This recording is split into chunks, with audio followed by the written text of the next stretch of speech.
कुणाच्या गावापर्यंत जाईल असं आम्ही मागे पुढे पाहणार नाही.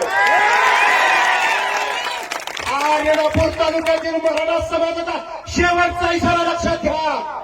प्रत्येक वेळेस कायदा सुव्यवस्था जपायची काय खुद्द काय मराठ्यांनीच घेतलं नाही, मराठ्यांनीच घेतलं नाही.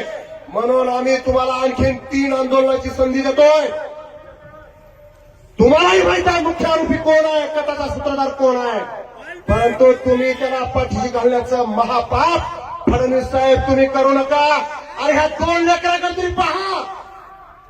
जर तुमच्या जर माणुसकी नावाचा प्रकार जर शिल्लक असेल, ह्या 2 लेकराच्या अश्रूकडे बघा. काय गुन्हा होता संतोष की जोपर्यंत हरामखोर फजावरती लटकत नाही तोपर्यंत रेणापूर तालुक्यातील सकल मराठा समाजानं इतर जाती धर्मातील सर्वांना सोबत घेऊन हा उभा केलेला लढा थांबणार नाही किंवा मी थांबू देणार नाही.